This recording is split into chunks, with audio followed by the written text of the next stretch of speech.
Hi, it's Teresa with Crafty with Teresa. Thank you for joining me today. Well, welcome back to my channel.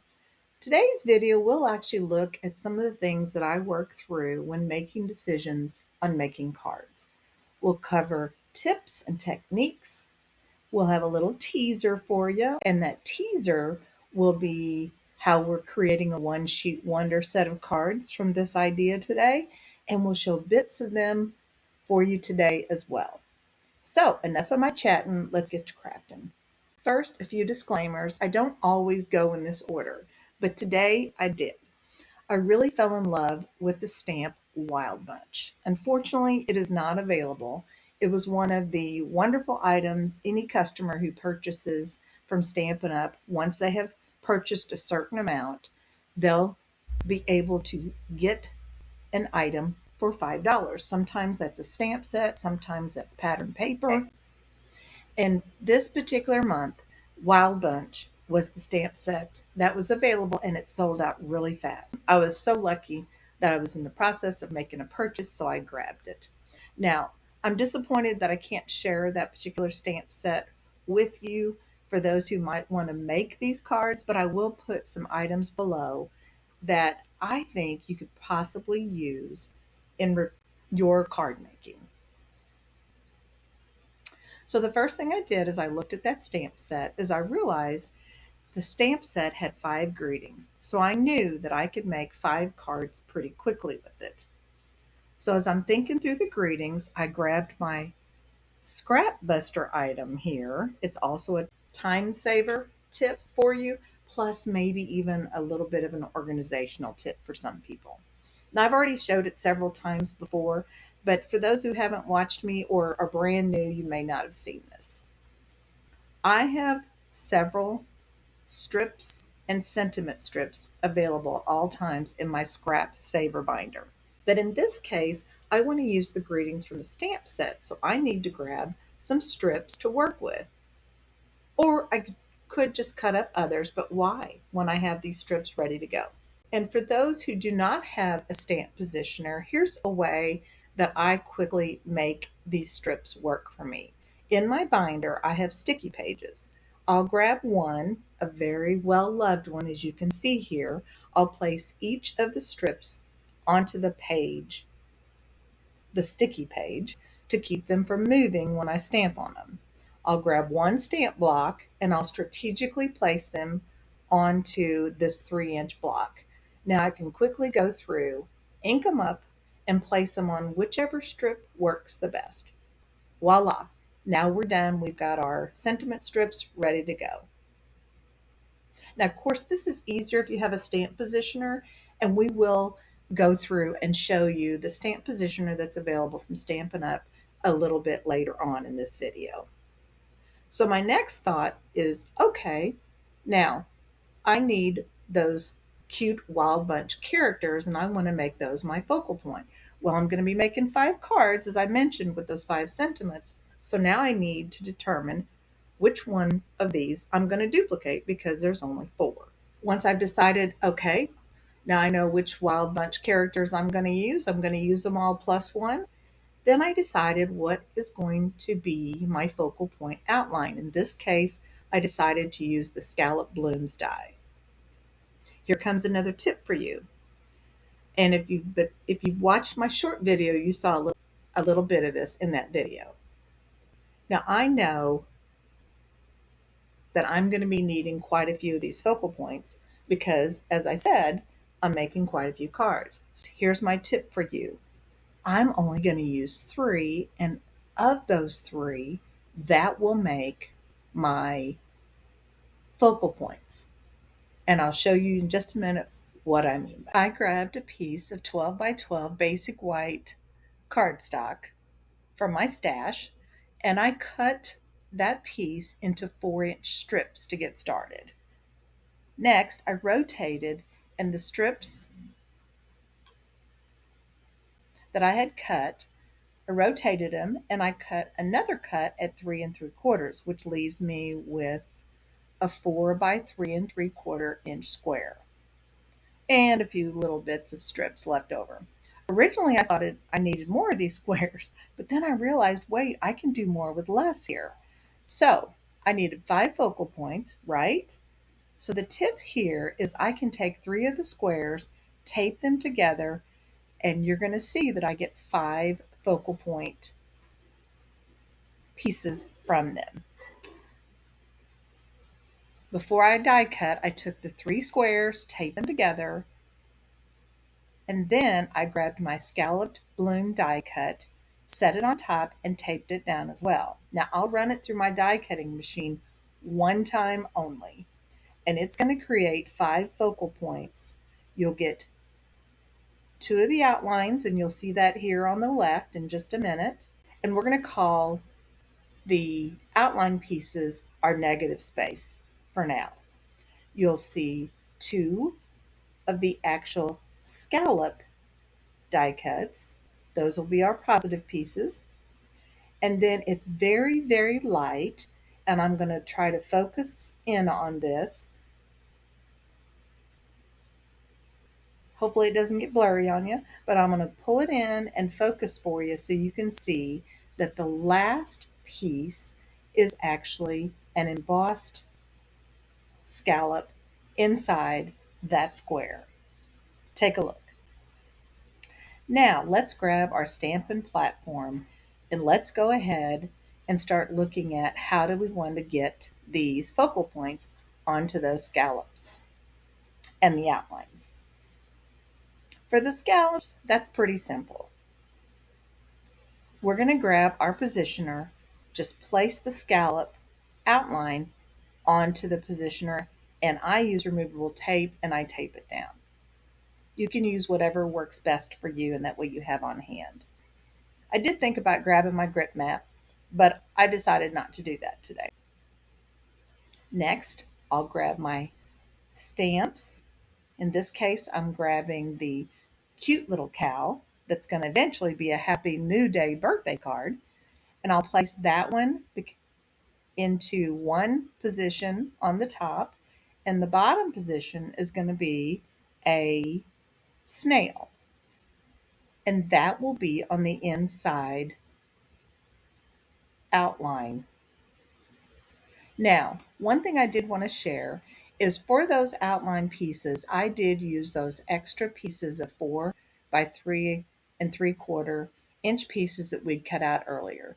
So it was actually good that I went ahead and cut that 12 by 12 down. I did use those for the inside pieces of those outlines. And we'll come back to that more in just a bit.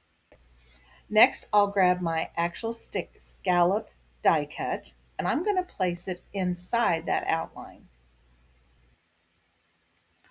Next thing we're going to do is we're going to actually look at putting a little bit of color onto our focal points.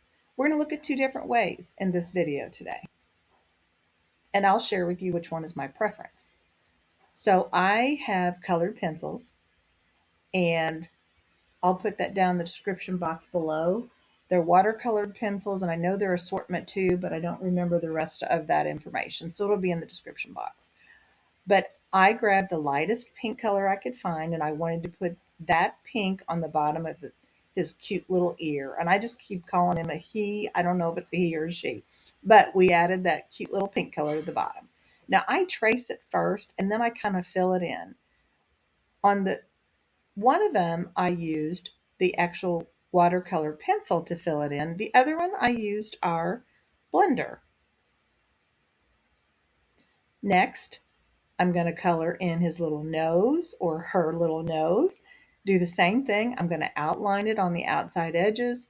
And then in this case, I want that inside of that nose to be a lighter pink, so I did grab the blender pen. That's actually my preference, because I feel like I have more that I can work with. Now, one of the tricks that I wanted to show you here today is I sometimes don't have all the colors that I need to do what I need to do. I wanted his top part of his ear to be gray, and then other portions of he or she, the cow, their coloring to have a little bit of gray in it. Now, if you only have the colored pencils, let me show you a little trick. I decided that I wanted to make my own color gray. I've done this in other videos, but I just wanted to show that to you here, and I'll focus in for you real quick. So I start with a very light blue, and then I grabbed, and I know for sure this is crushed curry because I remember grabbing it, and I color over the top of that with that crushed curry. That's what I'll do on one side for you. On the other side, I'm just going to grab my Memento Black ink, lighten it up a little bit, and use that on the other side to show you that if you have colored pencils, you can try to make those colors. If you don't, if you just have a blender, then just take your ink pads and make the color using that blender. Lighten them up by just going off grid and lighten it up just a little bit, and basically second hand get those colors lighter that you need. So here's a look at how I just kind of worked along with what I had, either the colored pencils or using the Memento Black ink to make those colors. And of course, I had to make a few little extra spots on our cow, color in the feet, add a few more spots for our cow, and he'll be ready to go. I think this focal point turned out so cute. Now, I didn't show all of the other coloring pieces because I did them exactly the same way. I basically took my blender or used my colored pencil and lightened it up after I've outlined it. So let's now start taking a look at the pattern paper that we chose for this 5-card design. Pattern paper design was not a difficult one for me to choose. I absolutely loved the homemade sweetness pattern paper. I thought this would look perfect because on the front is kind of a flowery look, and in the back is a gingham look. And I thought this would look really cute, especially with the cows and the cute little characters. Now, this is one of my Stash Buster videos, so please grab what you have and what you think will work best with whatever characters or focal points that you choose. This is just some ideas and inspiration. Now, your friends and family will love whatever it is that you choose because they're handmade with love from you.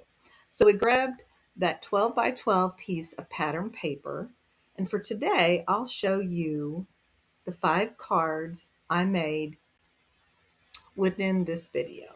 However, because we're using a 6 by 6 piece of paper, you could actually make 20 cards using this one sheet wonder design process.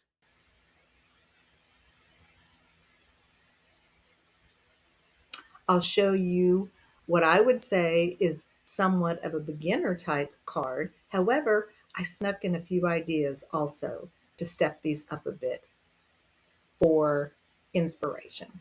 Now let's go ahead and cut into the paper. For me, I need easy peasy.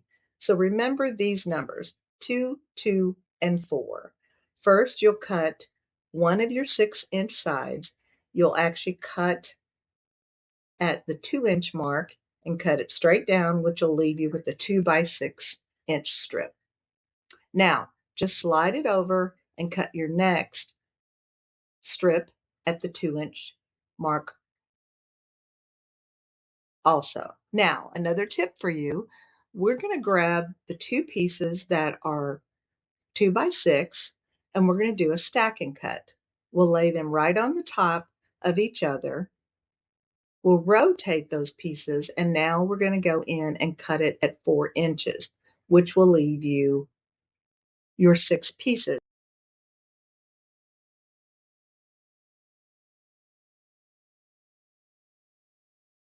Now here are the pieces laid out for you.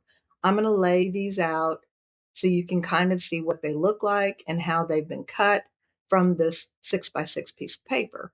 Next, I'm actually going to even flip them over for you so you can see which sides I will actually be using on the 5 cards that we'll be showing here today. Now, I'm going to show you my thought process while creating this Happy Mood card. I started with this design in mind, but you'll see the final card is just a bit different. Not much though. Next, I laid this all out and I grabbed some embellishments. I ended up using some different embellishments on the card, but I still wanted to show you there are so many options once you get that base design idea in your mind. You can take it and run with it. I've got the focal point there, that piece that will have to end up being cut down, that 2x6. I've got my sentiment.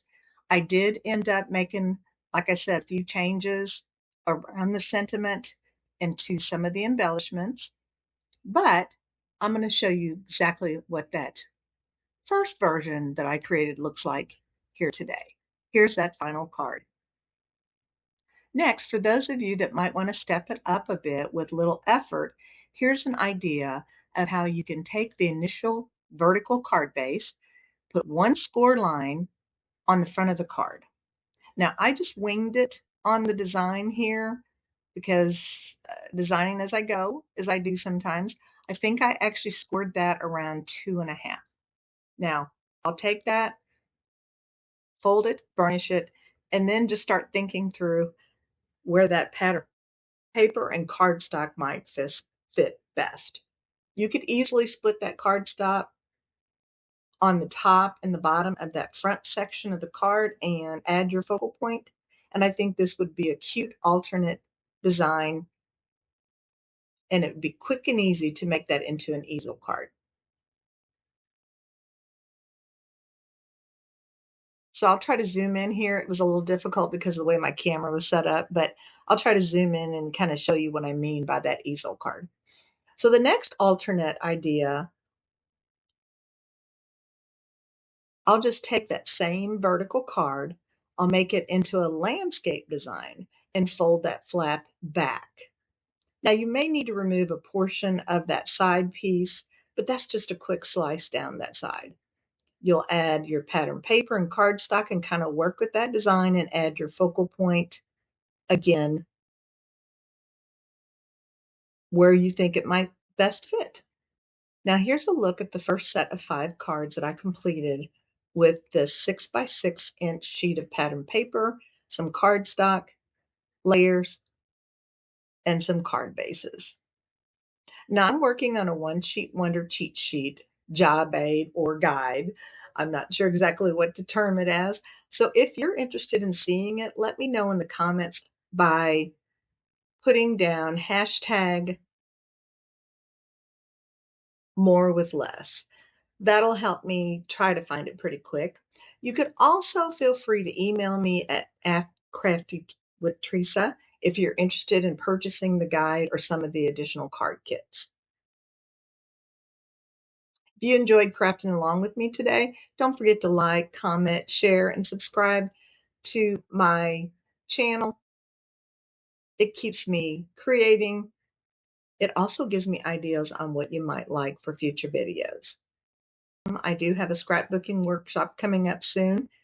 Also, some additional cards and ideas, tips and tricks and inspiration. I want to thank you again for joining me today. And until next time, have a great day.